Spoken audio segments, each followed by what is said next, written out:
Nah, I think a fight effect is like too low powered for removal. Okay, top 8 is starting, apparently. The Atok Lord. That is Rich Shay. No idea what he's playing today. Usually he plays workshops in important tournaments and plays like whatever he feels like in his in his stream. Plays like a bunch of stuff. But when it comes to real competition, he is also on the workshop side. So likely a workshops mirror. My hand seems reasonable there. Though, yeah.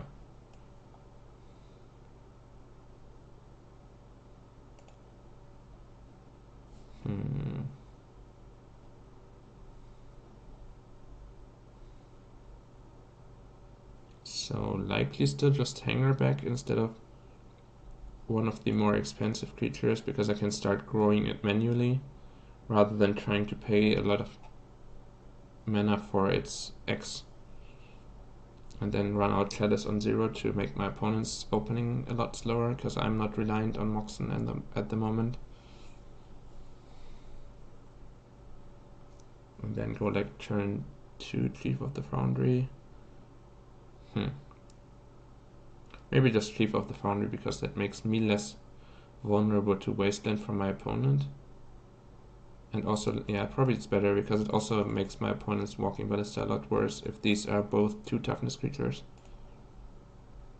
Sure.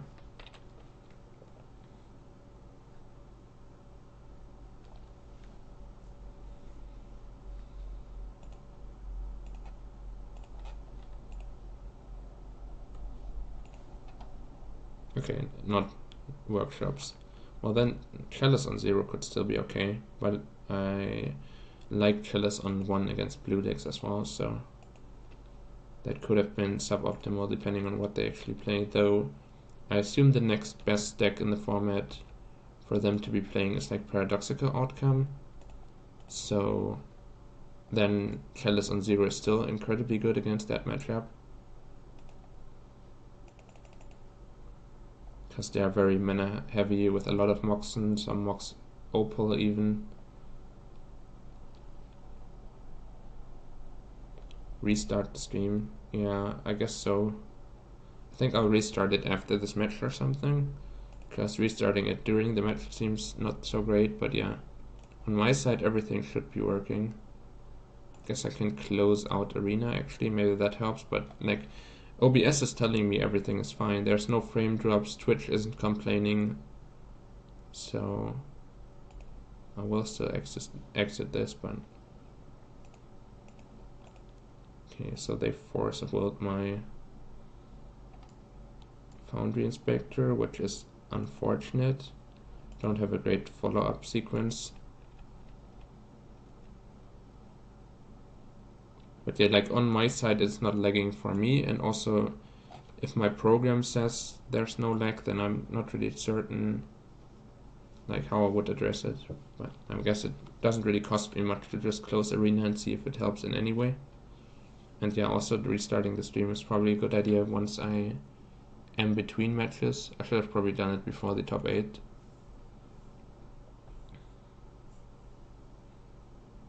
This guy, okay. So probably some kind of Mentor Pyromancer thing.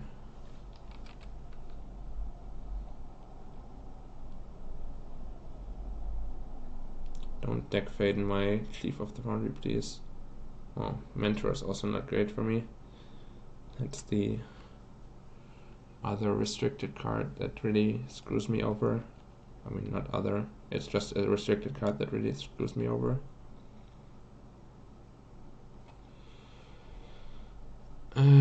Yeah, I'm aware that it's annoying, but I mean, I'm trying to interact with you whenever your messages come up, and I will be refreshing the stream as soon, maybe during sideboarding for this match or something.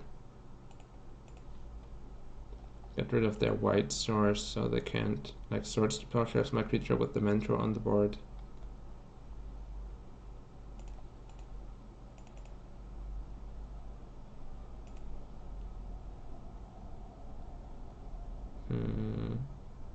I think I just want to run this out for x equals 2. If they force of will me, I'm screwed anyways, and this makes it a 3-3, which means a single cantrip is not enough for their mentor to attack into it. And also I get 2 Thopters out of the deal if it dies. So when I block here, I get 2 Thopters, then they can potentially fly over for 4 damage.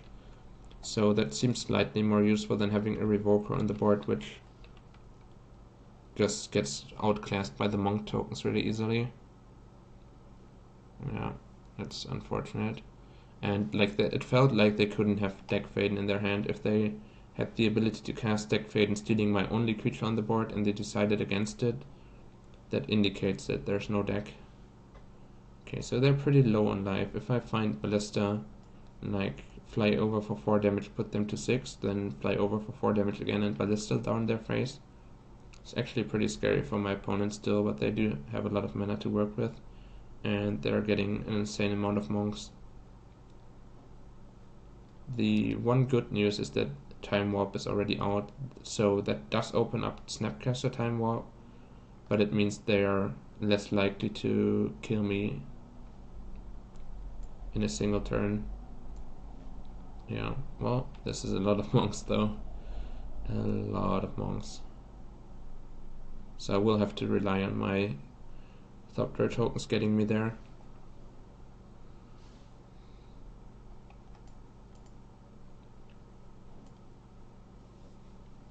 So I think playing this on 2 instead of playing the Revoker did work out pretty nicely for me, and they are willing to give me the Thopters.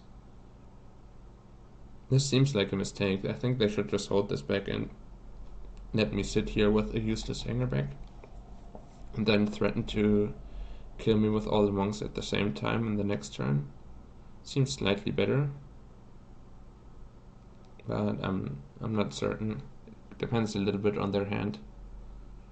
They have Force of Will backup or something, but this getting the Hangerback Walker off of the board earlier, because they can probably still raise 2 Thopters and then they can counter a Ballista or whatever I would be casting to win the race.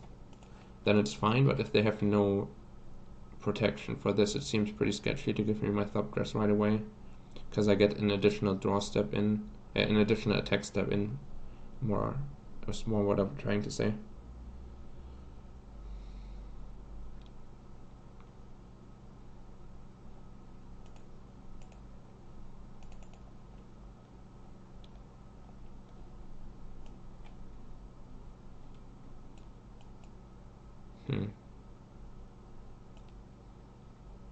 I don't know.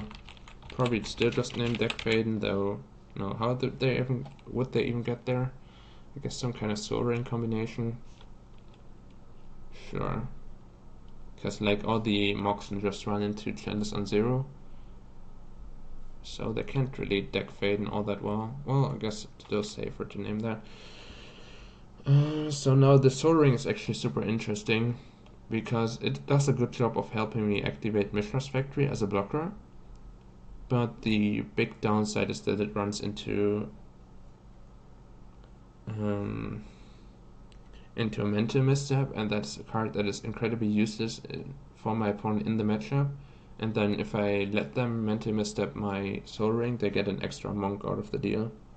So that could actually be scary.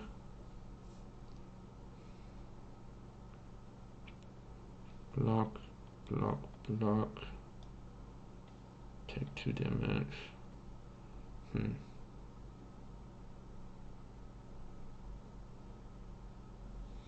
Yeah, I think I'm just not going to cast the Soul Ring, but it could definitely backfire in some lines of play.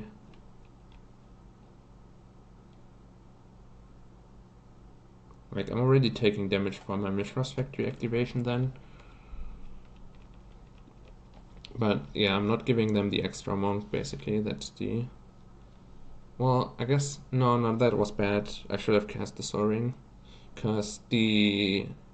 Yeah, I forgot that the Mental Misstep puts into 4, so that's actually pretty great for me if that happens. Yeah, that was a mistake. I was too worried about Misstep giving them the monk, when really the Misstep dealing 2 damage to them was the more important aspect of the race. Yeah, that was not smart. Damn. I mean, I'm not certain it's going to make a difference, because they could still just have chosen to not cast Misstep. Even if they do have it in their hand, nothing forces them to favorably help me in the race by taking that damage. But yeah, then I shouldn't have been afraid of that, and now I'm kind of priced into using Ancient Tomb as an activator when I could have otherwise had the Soaring on the board to power up my Mishra's Factory. So that was not quite ideal. Sure, if they have a removal spell for my Chief of the Foundry, I'm screwed anyways, so then it doesn't make a difference whether I make them cast Mental Misstep or not, because then I end up being short on damage in the air.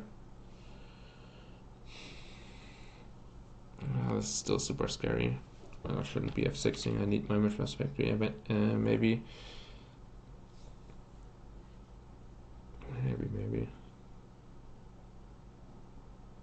Should likely still survive here this turn. Time Warp and Gush are like the two, and Gataxian Probe are like the three free things that you can really use to add prowess to all these monks. I guess more Moxen are the other scary things that can happen. If they cast a bunch of Moxen into my Chalice of the Void, they get a huge army of monks that might potentially close out the game here. Because, well, they have two unblocked. Well, no, it's difficult for them to get there without also having a removal spell, a lightning bolt or something. And yeah, they do need some blockers back.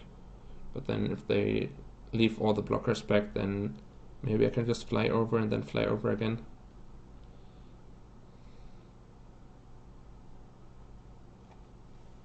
Pretty interesting. Guess Lightning Bolt still helps, but if they had Lightning Bolt, they could have just killed me, I think, by bolting this, and then I don't have lethal in the air, and they have profitable attacks, so I assume they don't have that. It might not even be in their deck, but...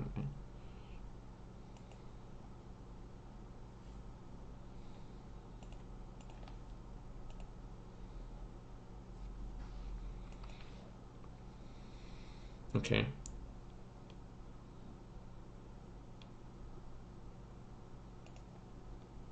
Now I'm once again scared of the... Well, I guess, no, I can just attack first, and then after they took 2 damage, they cannot misstep anymore, so I have to be not at all afraid of the misstep. Though, Force of Will... They Force of Will my Soul Ring. They go to 1, but they get an extra monk out of the deal. Is that ever relevant? I have 3 blockers. 1, 2, 3, so 3 get through. Yeah, that's just impossible for them to cast. Maybe not impossible, but pretty unlikely for them to cast enough spells. Well, if they Force of Will and throw a blue card away, that also reduces the amount of spells that they can cast during their next turn. And I'm taking 2 less damage if this... I don't know. It's pretty close. My opponent's in a pretty tough position regardless, but it's pretty close between casting this or not. No, they do Force of Will. Please don't let me die like this. I will be very unhappy if casting the Soul Ring makes me lose to all these monks. Though, I guess they could have played like a spell during their turn and then Force of Will their own spell, and that would probably offer more damage potential to them than the 1 extra monk that they get. Because then, like, they hold priority counter like a Mox or something, and then they have 2 prowess triggers instead of just 1, so maybe this is better for me. 1 extra monk most likely deals less damage than 1 extra prowess trigger. Nice. Wow, that was a pretty scary one. Mentor is just such an insane card. Glad that it's restricted.